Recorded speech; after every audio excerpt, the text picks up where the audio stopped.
This video is brought to you by patreon.com/worsttake. Get access to exclusive live streams and Discord servers, on-screen shoutouts, and early access to some videos when you join now. Help make sure that we can continue to make content like this by supporting the Patreon. Links are in the description down below.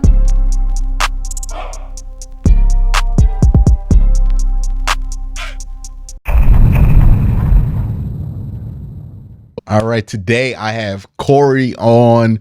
It's been a minute since I've had you. I think the last time I had you on, we were talking about the draft process for the Cleveland Browns.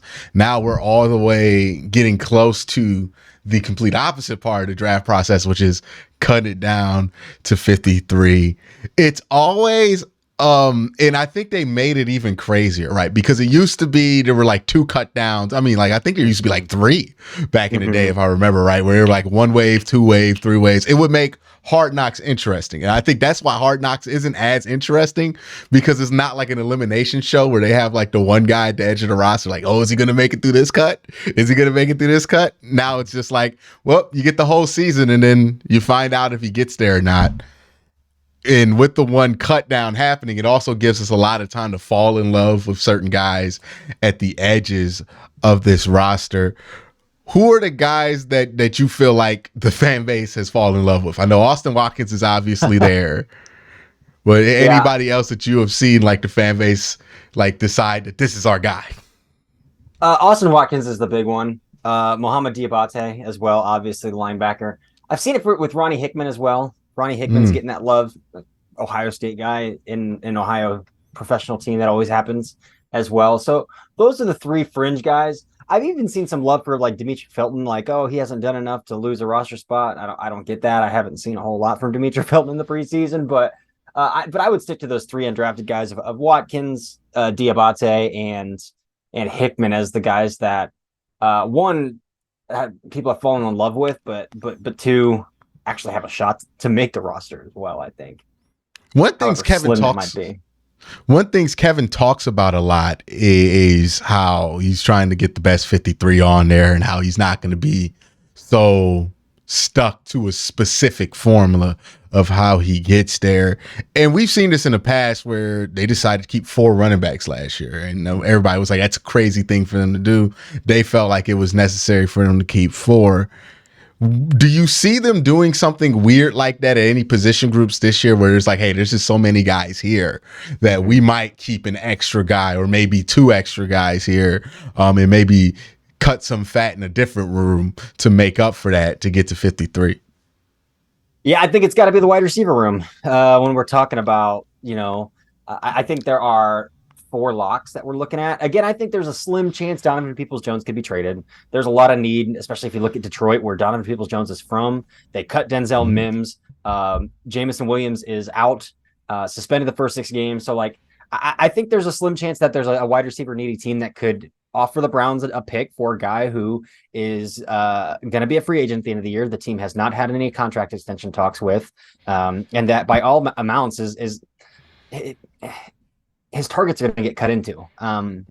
His skill set is very much, he doesn't separate, but he catches everything to him. But how sustainable is that year in and year out if you can't get open? So I think you're looking at your locks as Amari Cooper, Elijah Moore, Cedric Tillman. Again, I think Donovan Peoples-Jones is as close to a lock as you can get without being a lock, because I think that door is still cracked. That could happen, but that gives you 4. And there's been a lot of smoke about Jakeem Grant, who hasn't played in a preseason game yet, popped his Achilles last year. But by all accounts has been the only one returning punts and kicks in practice, is an all-pro at returning punts and kicks, literally the best in the NFL, his last healthy season. So there's been a lot of smoke about him making the roster. So that would put you at 5. David Bell's making the roster. If you don't want to look at anything else other than snap counts of the 3rd preseason game, David Bell got pulled after 3 series while Austin Watkins and Anthony Schwartz and Mike Harley are playing deep into the 4th quarter. That should tell you how the team feels about David Bell. David Bell's getting first-team reps with the offense. That should tell you how the team feels about David Bell. He's not getting cut. So that puts you at 6. And so now we got to talk about, do they want to keep Austin Watkins at least until Marquise Goodwin is also off of the PUP list? Is that something they want to consider? So I think you have to consider that they might keep 7 wide receivers again, because they're not keeping 4 running backs. Like there's not even 3 NFL running backs on this roster right now. Like they're not keeping 4 running backs, and I don't think they're keeping 3 quarterbacks as they did a year ago. So I think there's some wiggle room on the offensive side of the ball. You spoke about running back, and I think that's one of the positions where they're going to have to get a little bit creative with, because I don't think they want to commit to anything big, given that they feel like Jerome Ford can get back in time for week 1. But I think they want a little bit more of an insurance policy than what they have right now, because it's just Demetric Felton. It's been what it's been. John Kelly fumbled the ball at the goal line during the preseason. Didn't that happen twice? Somebody else fumbled when they got to the one with DTR last game, right? So you just keep looking at him. You're like, okay, we can't go into the season and expect for John Kelly or Demetric to carry any type of load during the regular season, right? They're just not, you can't trust them at this point. So where do you see them getting creative? Because I always hear like the big names at running back that people go to. And if I know anything about Andrew Berry, I highly doubt. Like, I think it's more likely that we find out that they like somebody 2 years ago that was like a 3rd or 4th round pick that's not making a roster right now, and then they grab that guy. That always seems like the route that AB goes towards, which is, hey, I like this guy in the draft a couple years ago. Let me see if I can do something with him. Yeah, and that's the direction I think they're going to go. I think it's pretty telling that they want to start Jordan Wilkins this last preseason game. I think that's pretty telling. A guy they just signed off the street, a 28-year-old vet, that they're like, well, can this guy do it?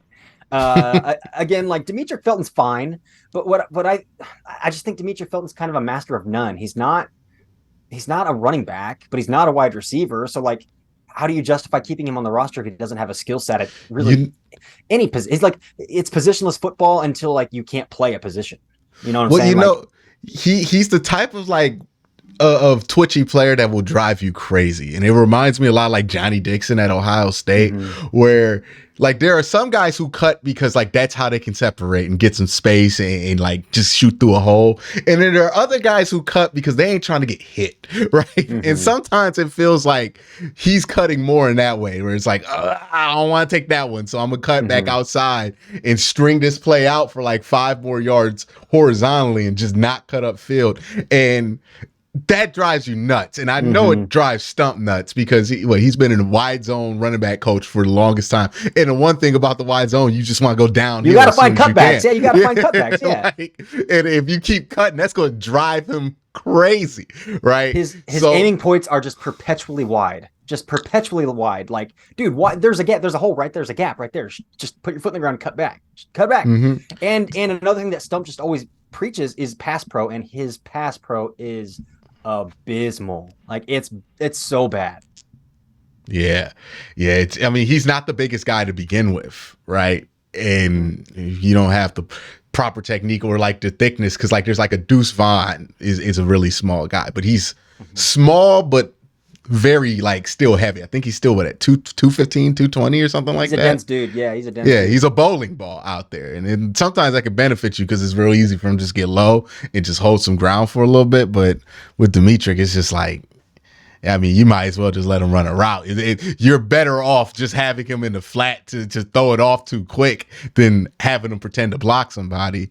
And again, that's the kind of stuff that if he can't do, they can't put him in the game, right? Because that kind of stuff can get Deshaun hurt, right? Or get a drive blown up because you get knocked behind the sticks. And people underestimate how much just getting behind the sticks. One play, the drive could be moving so smooth, you get knocked back to like a 2nd and 14. It completely ruins your drive, right? Like completely stalls out a drive because somebody got a penalty or because somebody allowed somebody to get through for a TFL. So with running back, I expect him to get very interesting. Defensive tackle is another one where you look at that room and you go, okay, so we weren't crazy. They thought that room was just as bad as we did, because you look at it and you might have nobody return in that defensive tackle, right? They could keep like Maurice Hurst, get rid of Elliott and Togiai, and just like have a completely new room of guys in there. What do you see? How many defensive tackles do you think they're going to keep? And Where do you think they land on this whole, like, do they just go with the Maurice Hurst, or do they try to like stick it out for one last year with Jordan Elliott? Yeah, so it's kind of amazing how that defensive tackle room worked itself out in a matter of a week. It's really amazing after the One Shelby Harris move. signing. It was the one. It went from like, hey, this is almost an impending disaster. That they signed Shelby Harris. Like, oh no, it worked itself out. Cool. It was Like, that and Maurice Hurst stacked Hurst. 2 games back to back, and you're like, oh, okay, like this is a rotational player. This is an NFL Yeah. player, and then it's like, oh, okay, this isn't that bad. So I don't look at it as like they'll keep this many defensive tackles. I think they'll keep 10 defensive linemen, and they'll Mm. sort that out between. So it could be 6 defensive end, 4 defensive tackles, 5 defensive end, 5 defensive tackles. Certainly, Alex Wright and Isaiah Thomas both being hurt makes it a little more difficult to sort that out. Because I would have said like, oh, it'll be 5 or 9 guys that are pretty firm, and it'll be like Isaiah Thomas, Isaiah Thomas, Tristan Hill, Jordan Elliott battling out for that 10th spot. But with potentially 2 defensive ends going on IR once they're rostered, once the initial 53 drops like that might change some things. Again, I don't know if they'll be ready week 1, week 2. If it goes into week 3, week 4, that's when we're talking about them going on IR. But I think they'll want 10 defensive linemen, and I want to see more of Tristan Hill. I saw some things that I like to get from Tristan Hill in his 1 preseason game he's played so far. I think he's more explosive than Jordan Elliott. I think he has heavier hands than Jordan Elliott. I would lean towards him over Jordan Elliott, honestly, just going off of ceiling. Again, he has a reputation in the league of a guy who likes to gator roll some ankles when he gets the opportunity, but I at least think there's 4 pretty firm locks at defensive tackle. Based on Maurice Hurst's body of work, they're not cutting Siaki Ika, Shelby Harris, Dalvin Tomlinson. You've got 4 firm guys, but how that defensive end room plays out is really going to if guys go on IR is how it's going to play out. But I think there's a chance that Tristan Hill or Jordan Elliott could sneak in the roster. I don't know what it is with Jordan Elliott. He must be the nicest dude, the best dude in the locker room. Coaches must love that dude. He must be the hardest practicer out there because like every coach loves this guy. But there's nothing on tape that backs up like this amount of grace and this amount of like opportunity that he's been given year after year. Like I don't get it. Like it's not on tape. Yeah, yeah. This got to be something like he must have a amazing personality or something like that. But it's interesting to me when I look at like a dude like Alex Wright, right? Because I see where his potential is, but also I see where he really struggles when he's put on these specific spots on the defensive line. And he's kind of one of those guys where it's like, I don't know where to put him, right? Because you kind of want to like have him play more of an inside role, but you don't want to make him like a 3 down 3 tech or something like that. You still want him to be a little bit of an edge, but you also don't want him to be so concerned about rushing the passer because he's just not great at that yet. And I don't know how much more improvement we can expect from him given what his limitations were. And I just don't know, what do you see the future with Alex Wright being? Like, do you think he's going to be this kind of like weird tweener in this Jim Schwartz defense if he gets a chance to kind of get some real snaps in this rotation? Or do you see them saying, hey, we're just going to kind of play him at edge and just see if he can survive out there on that island? So it's really unfortunate because I thought his Hall of Fame game tape was like, this guy looks in shape. He looks like he's in a lot better shape. He's light off the ball. He's fast off the ball. He was really good against the run that game. And then he had that knee surgery and we're like, oh, well, okay. Now we don't really get to see in the preseason the rest of the way out. But I think that dude should be just watching DeMarcus Walker tape on repeat. Played for the Titans last year, signed a pretty decent contract with the Bears this offseason. A dude who plays predominantly big end 5 tech, but can kick in to 3 tech and hold his own there. Alex Wright, going back to his time at UAB, like his most impressive pass rush reps come from 3 tech. But I think he does have the skill set to set a pretty strong edge. He's long, he's big, he's physical at the point of attack to not get blown off the ball. So I think he can set a pretty strong edge against the run. So if you need to put him out there as a rotational guy to get Zedarius a rep off the field, to get Miles a rep off the field, like he can hold his own on edge. But if you want him pinning his ears back and getting after the passer, I saw it in the Hall of Fame game. I saw it too much last year. Like the dude is 6'6" and 275, 280 pounds, and he's trying to play, like take the outside shoulder and play outside of his frame, and he's losing his footing because he's pretty stiff. So like, if you're gonna try to rush the pass from the edge, just work through the chest, stunt inside, like work inside. But so I think that's why he has a better advantage at 3 tech. Again, I do think he's pretty light off the ball. So I think he has the ability to force guards at least to sink their feet to mud and then change directions and beat guards off the snap by forcing them to have to mirror him. And so I do think kind of a 5 tech against like on obvious run situations. But if they want to just pin their ears back and get after the quarterback, kick that guy inside with Za'Darius and Miles on the outside and kind of let it go is kind of what I think his role could be. It's interesting because like they brought in Za'Darius. And I'm like, that's someone who's a lot more helpful for Alex Wright than like Myles Garrett, right? Because if you watch Myles Garrett play football and you're Alex Wright and you're technically his backup, you're like, I gotta do that?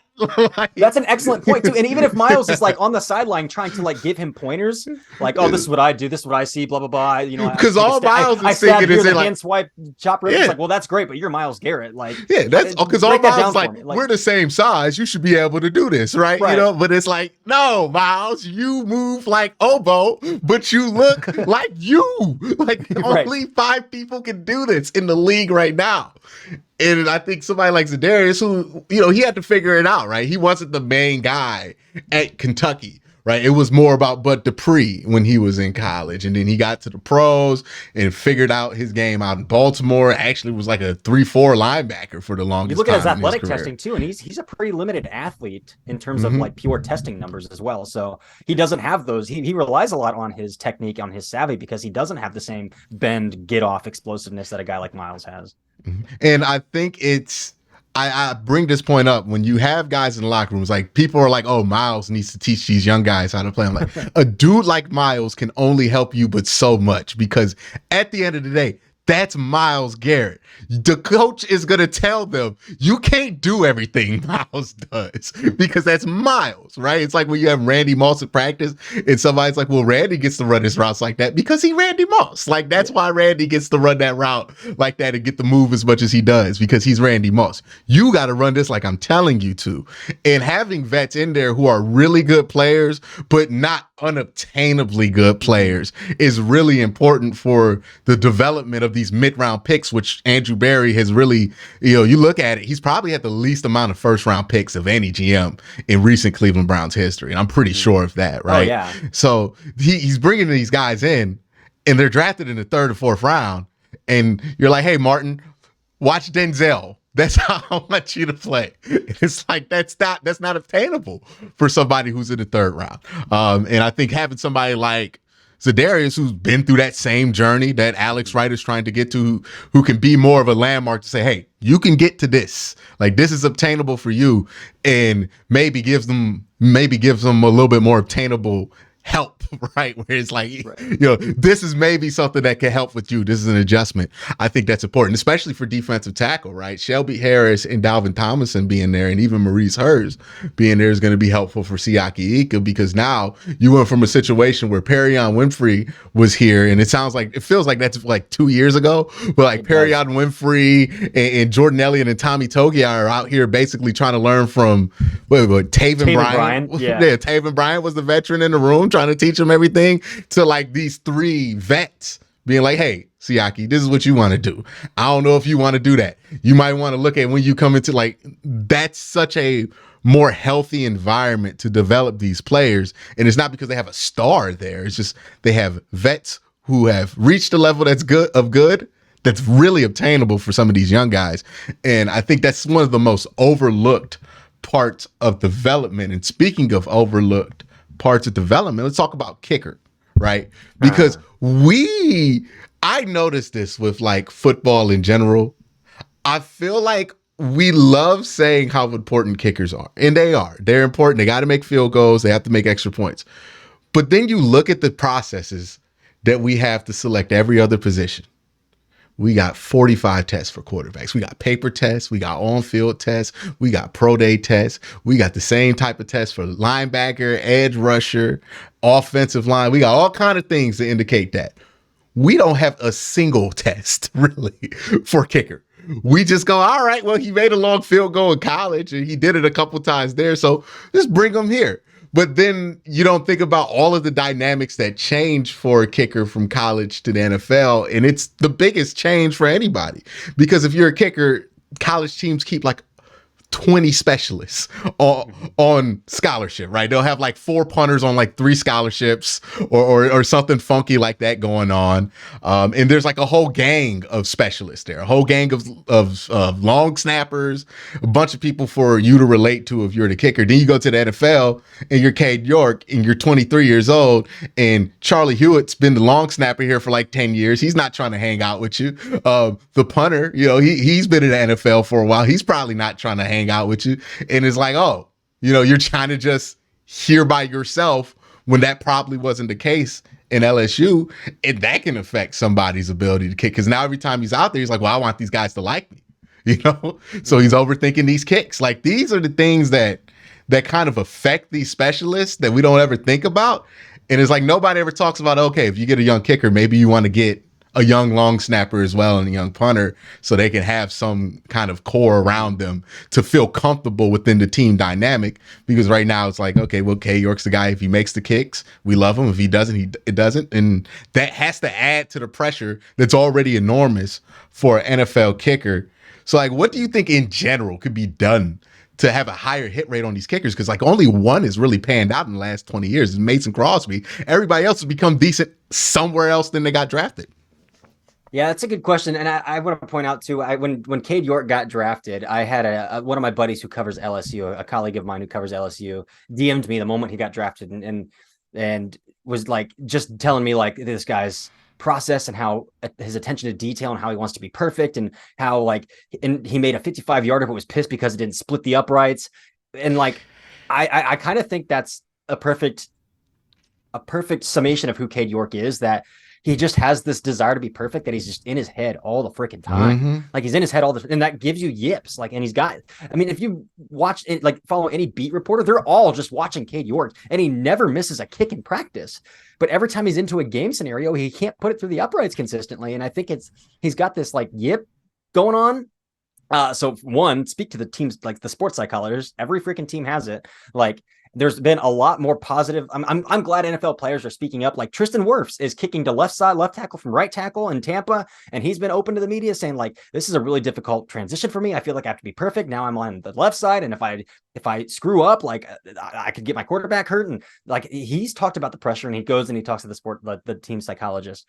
Kirk Cousins on the quarterback series, the Netflix series, like he's openly talking to the team sports psychologist. Like, I'm glad that awareness is out there, but like Cade York, man, go see this person. Can we talk about this? And then I think it also follows up with like how minimal, like how small the target is of people who actually know how to evaluate and know how to critique and coach kickers is. Like not even special teams coordinators are like understandable of like swing mechanics and plant foot mechanics and all of these little like tiny things. So like it's very hard once you're in a building and it's not the summer and you're not training with your personal kicker anymore to like receive that solid feedback from even your special teams coordinator. Yeah, because people were bringing up, well, Bubba's got to fix him. Like, Bubba was a gunner. Like, I don't know how much Bubba's out here, like, teaching Cade York how to kick, because Cade York probably knows more about trying to kick that football than Bubba does, right? Like, that's not Bubba's job. Bubba's job is to convince people who've never played special teams to go out there. To run through a brick wall, yeah. Like, that's the main part of his job. It's like, hey, I know you were, like, all conference in college, but, son, this is what you got to do to make the roster, and I got to get you excited about it, right? Like nobody wants to be in that position, but that's his main job. The kicker's job is kind of on his own, right? You're kind of like, hey, you got to figure out how to do this. And I think if you look at Cade York and where he struggles, I think sometimes some guys can let perfect be the enemy of good, right? And I feel like he's letting perfect be the enemy of good. And maybe it started because he was like, hey, it's the preseason. I'm just going to try these things to get perfect. Then he missed a couple kicks. And maybe he's trying to just, all right, let me just make it, right? Let me just make it. But then he spent too much time trying to be perfect. Now he can't get back into that zone. And a lot of sports in general is how can you reach a level of comfort? Right? To be able to do the things that you can naturally do. We know he can kick the ball. We know he's good at kicking a ball. You know, he can kick it far. We've seen him do all of those things, and there's no reason he shouldn't be consistent from the 40. But if he can't find comfort, right? If he can't find that comfort, we can't necessarily wait around for that. And that's where, like, hey, K York's probably going to pop up when he's 26 somewhere.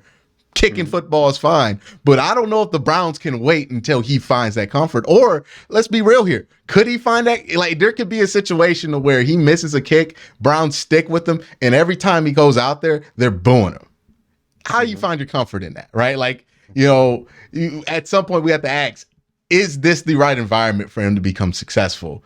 And if it's not, it doesn't matter if he's going to be good somewhere else, right? You could point at the Stephen Carlson or the Daniel Carlson thing and be like, oh, well, they gave up on the kicker, and then that's what happened. It was like, if it's getting to a point with him where, like, we've seen him miss too much. He's missed too much here. He's never going to be able to find comfort here.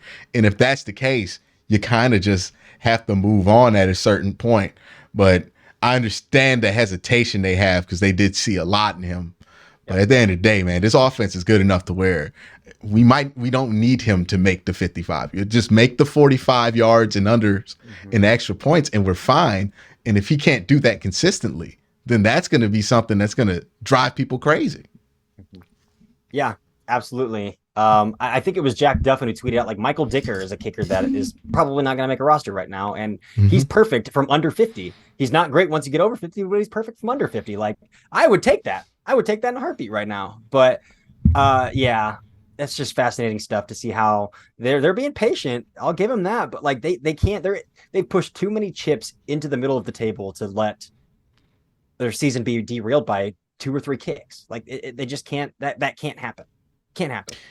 Yeah, it really can't. I mean, the money you're spending on both sides of the ball, you Mm-hmm. just can't let it come down to a kid who's trying to find his comfort at the kicking position. Now, we spoke about Andrew Berry being able to stick guys out. This is a weird spot for the Browns that we're in, right? Where the Browns have kept the same roster for a very long time. Like we have the same core guys since like 2018.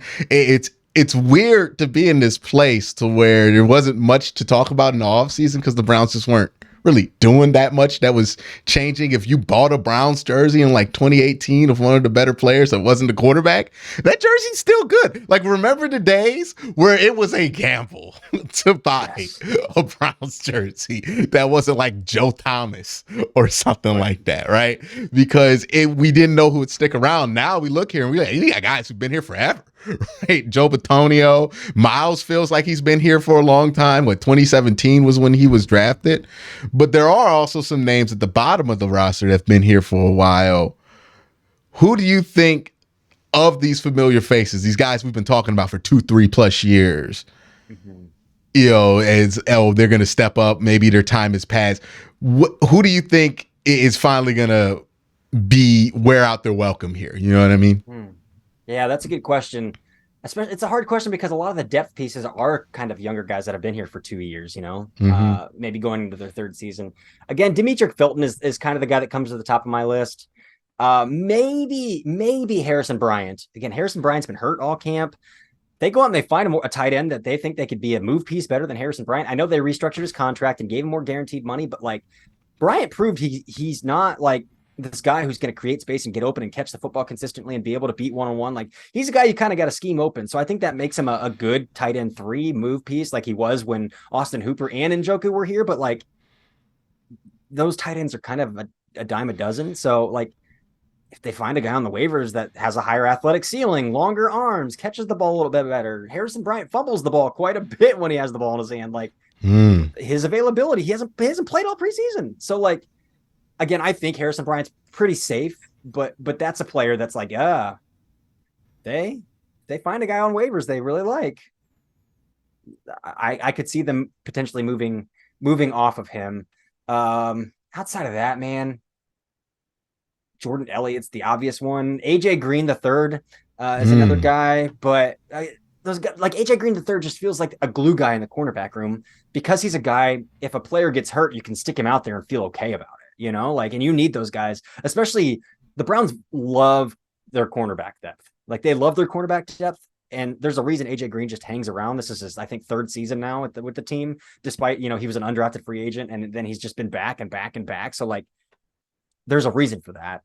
So I don't think that's going to happen, but he's another guy that's like, if they liked what they saw out of Cameron Mitchell from the nickel or Mike Ford from the nickel, and they want to keep 5 safeties, so they might only keep 5 corners, then that's maybe a move they can make as well. Yeah, it's interesting when you look along that offensive line. You see some names who's been there for a while that you're like, oh man, like yeah, he's still pretty good there. Like But Michael like I feel Dunn's been pretty on the good team about all those. forever. I Yeah. love Michael Dunn. I feel great about Michael Dunn. Yeah. I forget, was he the first guy that they brought in or the second guy? Because Blake Hance and him both came in during that playoff game to replace, was it injured Jed Wills in that game?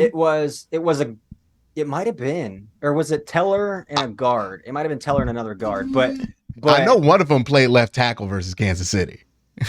oh, then that might have been Hans. Hans might have played Yeah. left tackle. Yeah. Because Dunn has played center and guard though for the Browns. Drew Forbes is a good one too. He's been around since 2018. No, 2019. He was in that Greedy Williams Taki draft class, but I don't think Forbes is going to make the roster. What do you think about the whole Whippler Nick Harris situation there? Yeah, so that's a really good conversation. At first, when the preseason, the training camp first started, I was like, Nick Harris, man, you can only play center. You've tried to play guard, and it was really ugly as a rookie. You're coming off this really serious injury, and I didn't think there was room for both.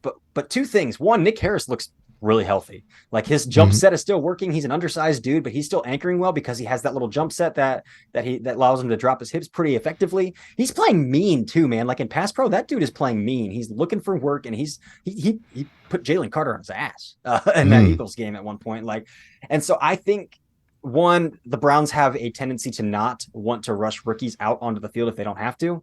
So I think there's room for both Harris and Whippler. Also, because Whippler's cross-trained at guard now. Like he's played significant. He played 9 snaps week 2. He played 15 snaps week 3 at guard. And he the first week he like, okay, this is a guy who's never played guard before. That's kind of what it looked like to me.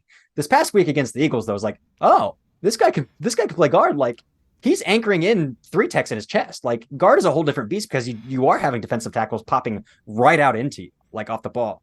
When you're playing center, they're shaded a lot. You have a guard who can help. Like you're kind of on an island at guard a lot of times. And I thought, again, he's playing third stringers, maybe some second teamers when he was playing guard. But him and Harris were on the field together, and I thought he anchored in like pretty well when dudes were trying to come through his chest right off the ball. Another guy that they're cross-training, DeJuan Jones. I saw that, and I think some people were like, oh, it's going to be trouble for Jed Wills. And I was like, nah, that's trouble for James Hudson, right? Because that's where Hudson is on the roster. He's kind of the swing tackle right now. And Hudson, he's interesting to me. Yeah. Because he plays tackle like he's playing defense as a basketball player sometimes. Like it's weird how he gets out there, and the lack of his, like you brought this up on Twitter, he doesn't have a great anchor, if he has one at all. And then you have DeJuan there on the other side. What do you do with James Hudson? And this is the end of his rookie deal as well, right? This year. He was drafted 2021, so 2021, 2022, 23. No, he's got 1 year after this. So yeah, he wasn't on the Cincinnati playoff team. So yeah, okay, yep. So yeah, it's I'm wondering what's the plan? Well, if there is a plan with him, and can DeJuan do some of the stuff when they have an eligible tackle on the goal line that James Hudson was legitimately good at last year? That's the only thing I see stopping DeJuan from taking over that role. Is one, how comfortable is he going to be on the left side? Don't know when the last time he played left tackle was.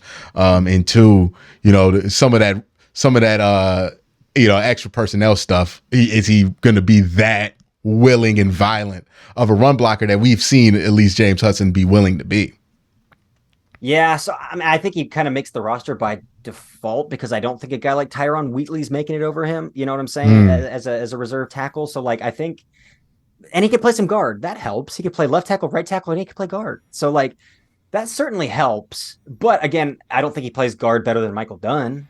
I don't think he plays tackle better than DeJuan Jones. He might play left tackle better than DeJuan Jones though. So that might be, if Conklin goes down, yeah, I'd rather see DeJuan. But if Wills goes down, like we can talk about kicking right to left, and yeah, like athletic guys like Jedrick Wills, Tristan Wirfs, other guys have done it. They can make that transition because they're kind of known for their technique, their foot speed, their ability to kick step out explosive. And I think Jones is explosive out of his set, but like one thing in the preseason that as solid as he's a natural anchor, like as solid as his anchor is, and he doesn't let people work through him.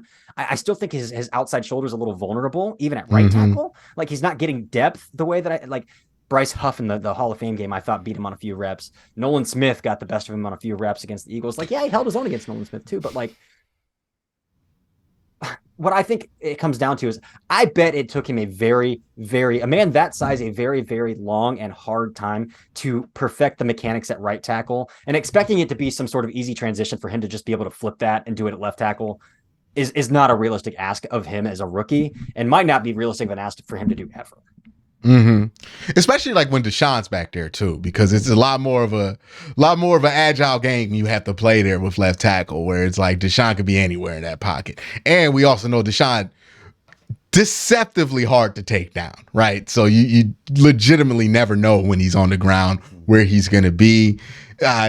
I don't know if DeJuan would be the right fit for that spot over there. You'll have to figure out what you want to do there. If you want to keep Jed Wills after this year, if you want to extend him, it's gonna be an interesting conundrum for next year. But right now they have that kind of locked in.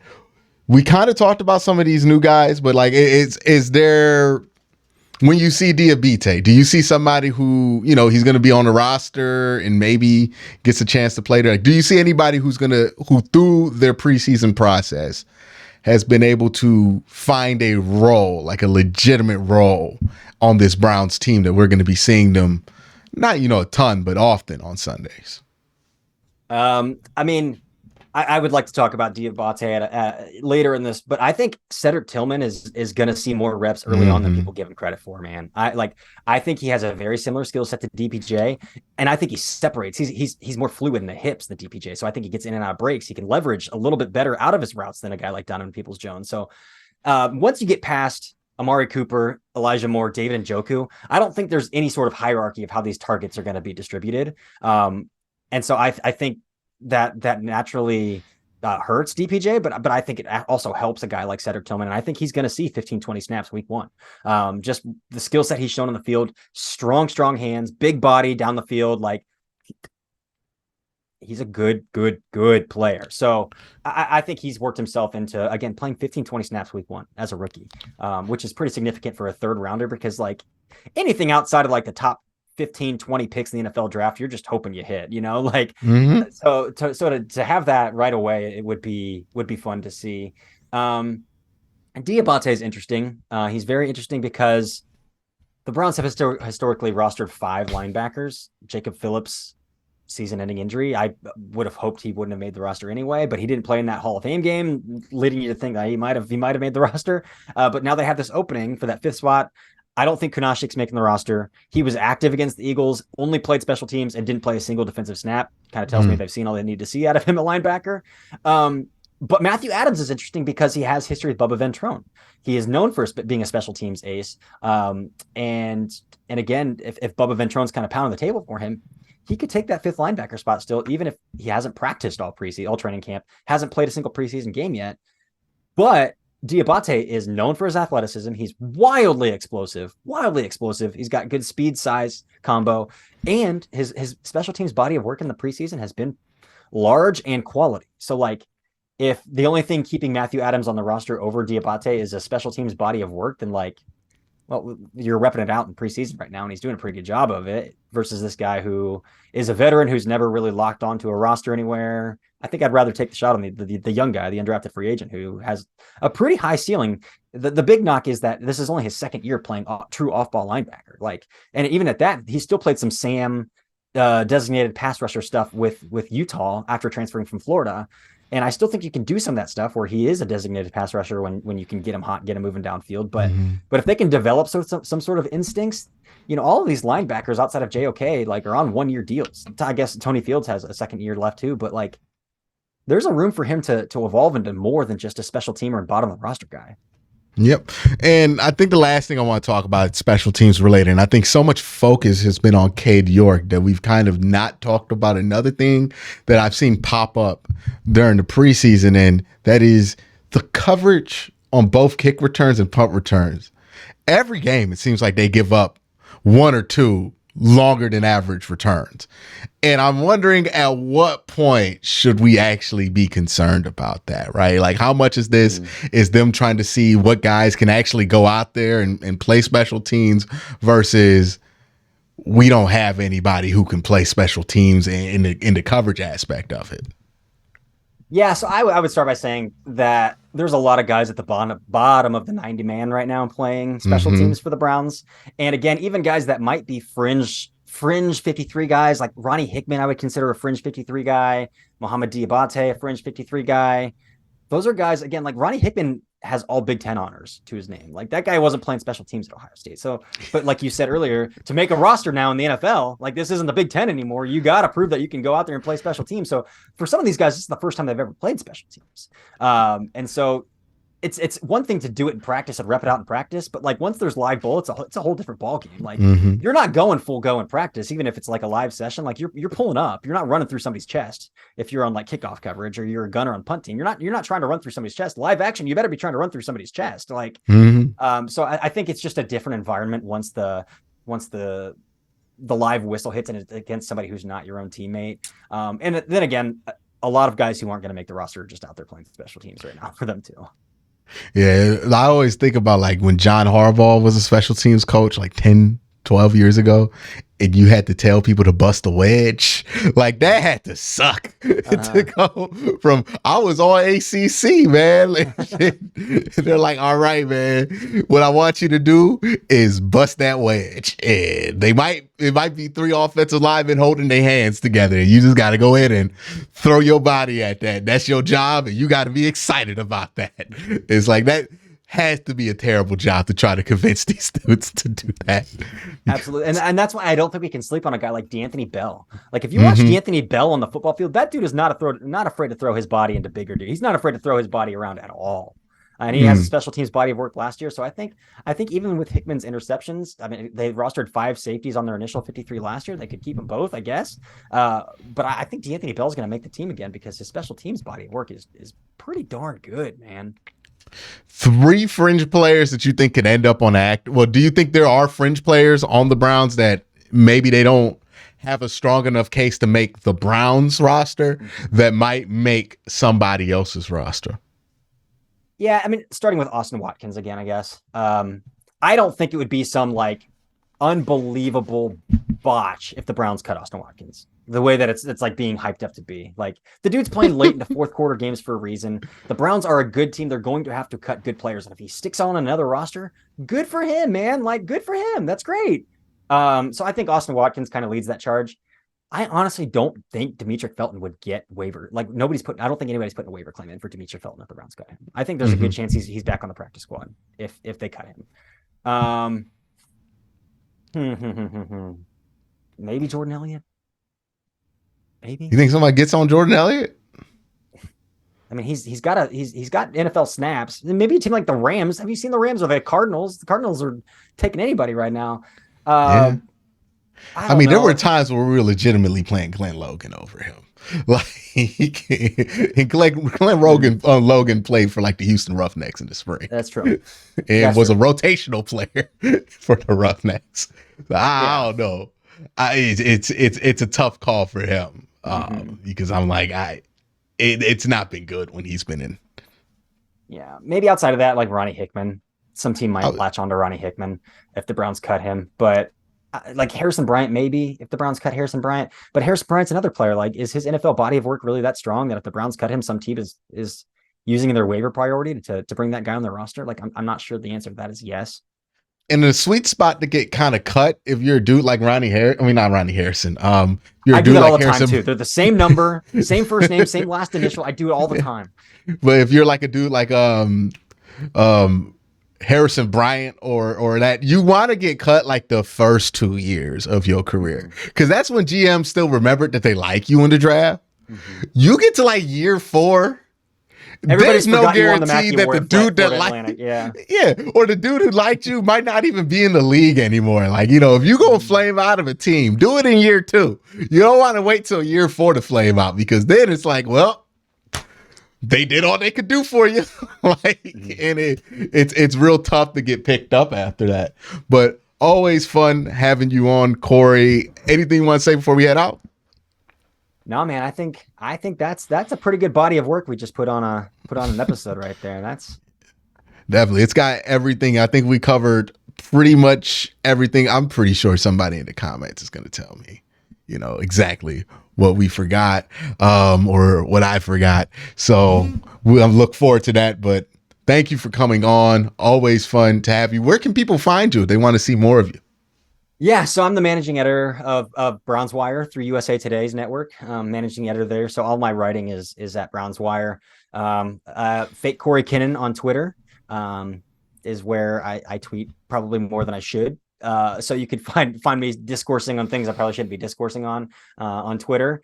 And then I have a podcast, Nothing Rhymes with Orange, that I've recently rebooted. I'm doing 3 episodes a week. I'm about 12 episodes in now since rebooting that podcast. So staying pretty strong. But I do have that podcast as well. So yeah, probably those 3 places are the best places to find my work. Definitely make sure you check him out. It's going to be a busy season this year.